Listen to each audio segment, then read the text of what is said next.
Атым Керимкул Соналыш, Авилетим айыл өкмөтүнө караштуу Итагар айылынан болом. Үйүм ушул мынакей. Ушул жерде жашаймын. Итагардын тургуну болом. 2017-жылы бир бала алуу үй жоготтум наркөттөн. А быйылкы жылдын эсебинен дагы 20-сентябрда мына дал ушул жерден көргөм да уюмучу. Ошо менен дайынсыз болуп атып таппай атам да. Ушу черестен эле уурду алып малым жок болуп атыр да ушул айылдын гана ичинен. Канча мал жоготтуң? Ошондо общий 5 болуп атыр. 5 кара мал. Жок, таппадым. 2 чоң үй, 2 торпогу менен анан 1 кунажын. Анын астындагы жылын билбей эткем, жашыраак экен, кунам байтал жоготком. Ага көбүрөөк жыл болуп калды. Эми жыл сайын черестен кылып байкап алып кетишип атыр да. Жок экенин билет, жалгыз баламын өзүмчү. Милицияга кайрылгансыңарбы? Милицияга айыл өкмөткө барып, ошо айыл чогуу эле барып барганбыз да айыл өкмөткөчү. Анан эми ушуну таап ошо орган адамдары ушу эмени чечип берсе жакшы болот эле. Эл менен органдын, бийликтегилердин ажырым болуп аткан себеби элди коргобой калды. Бийликтен элди карабаса, органдын адамдары ушинтип, эл өзү кармап бергенде тартып алып туруп ушинтип туруп кайра жооп нитип алып атса анан нааразы болот да эле. Элди орган да карабай калды, коргобой калды. Бийлик да коргобой калды. Эл өзүн өзү багып аткандан ушунчалык. Жок дегенде ошо уюмун сүрөк жазалап бериш керек да өзү. Бирок андай болбой калды.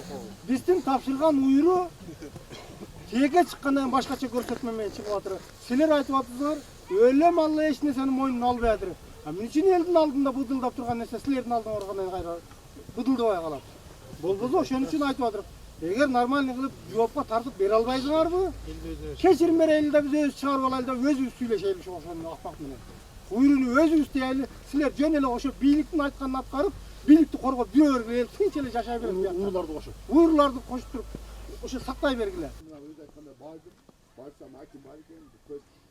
Бердим.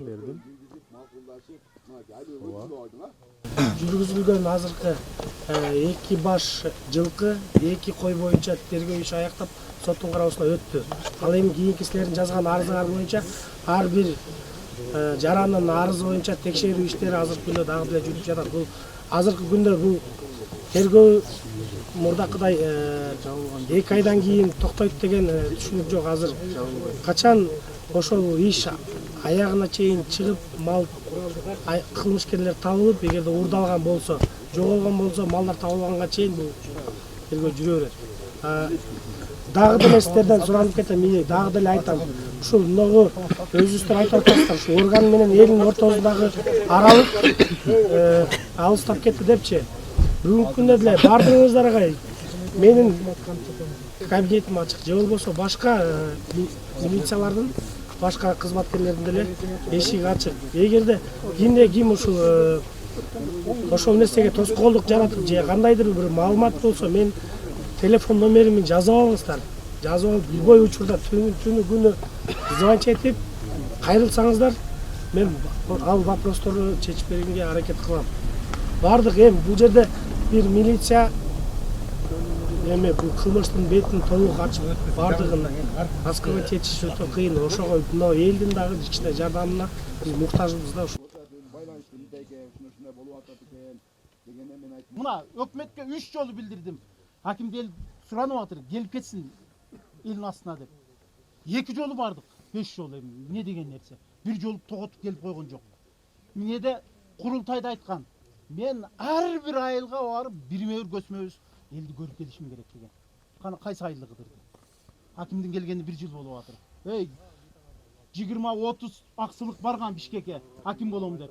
Кой, ушу таза иштеп берет деп ошо кишини ишеним менен жөнөттү эле. Ишенимди актай бактабайбы? Анан аким калсам ушундайда, эл менен жолукпаса эмне кереги бар акимди? Бийликтин эмне кереги бар бизге? Акимге ошондо биз арт менен кайрылганбыз. Эл сизге суранып атат, муктаж болуп атат, барып эл менен жолугуңуз деп. Аким жок, командировкага кетти dedi. Biz ayerде сүйлөштүк, макул, 1 жумадан барсаңар деп биз эшикке чыгып, акимчиңдин аркасында төөлөткө өтсөк, аким илестин малдары менен жыңал баш ошолордун жанына бекинип элден качып жүрү. Uşa ayıl hükümet başçısı dağı bizge tışlık mikitke çıkabız mı? Tışlık mikitke bizge ruhsat alıp versin tışlık mikitkenke. Eğer rayon çeçalmayı mı? Oblastga yürüyüş ne lazım? Oblast etmese respublika kararı.